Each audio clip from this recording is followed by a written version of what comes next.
প্রিয় BA fifth সেমিস্টারের ছাত্রছাত্রীরা, আজকে আমি যে বিষয় নিয়ে আলোচনা করব সেটি হচ্ছে তোমাদের যে ইকোনমিক্সের মানি অ্যান্ড ব্যাংকিং। তো মানি অ্যান্ড ব্যাংকিং এই সাবজেক্ট থেকে তোমাদের ইকোনমিক্সের DSCA 1 পেপার থেকে তোমাদের 2 নম্বরে 10টি প্রশ্ন করতে হয়, 5 নম্বরে 3টি এবং 10 নম্বরে 3টি প্রশ্ন করতে হয়। টোটাল 65 নম্বরে তোমাদের কিন্তু পরীক্ষা হয়। তো তার জন্য আমাদের কী কী প্রশ্ন পড়তে হবে সেগুলো নিয়ে আজকে আলোচনা করব। তো আজকের এই ভিডিওতে আমি আলোচনা করব তোমাদের 5 নম্বরের গুরুত্বপূর্ণ প্রশ্নগুলো, যে প্রশ্নগুলো পড়লে তোমাদের 5 এবং এখান থেকে তোমাদের 2 নম্বরের কিছু প্রশ্ন কভার হয়ে যাবে। আমি 2 নম্বরের প্রশ্ন তোমাদের আলাদা করে বলবো এবং 10 নম্বরের প্রশ্ন আলাদা করে বলে দেবো। তো চলো কথা না বাড়িয়ে চলে আসি মূল আলোচনা। প্রথম যে প্রশ্ন দেখো, ইম্পর্টেন্ট 5 মার্কসের মধ্যে শেয়ার বাজার বা গৌণ বাজারের কাজগুলি উল্লেখ করো, অত্যন্ত গুরুত্বপূর্ণ।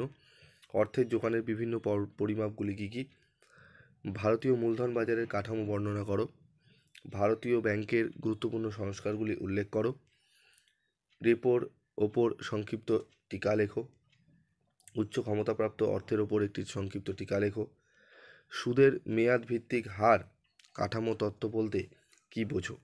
এই প্রশ্নগুলো কিন্তু খুবই গুরুত্বপূর্ণ, ভালো করে তোমাদের কিন্তু করে নিতে হবে। যারা বই কিনেছো তারা বই থেকে কিন্তু উত্তরগুলো খুঁজে নেবে এবং সেগুলো এই প্রশ্নগুলো ভালো করে রেডি করে নাও, ঠিক আছে?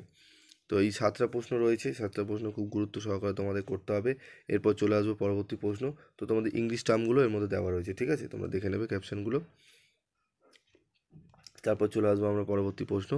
ভারতের প্রেক্ষাপটে অর্থের যোগানের সংজ্ঞা দাও। ভারতের প্রেক্ষাপটে অর্থের যোগানের সংজ্ঞা দাও, অত্যন্ত গুরুত্বপূর্ণ। তারপর রয়েছে আমাদের বাণিজ্যিক ব্যাংকের ব্যালেন্স শিটের বর্ণনা দাও। বাণিজ্যিক ব্যাংকের ব্যালেন্স শিটের বর্ণনা দাও। Describe the balance sheet of commercial bank, অত্যন্ত গুরুত্বপূর্ণ প্রশ্ন।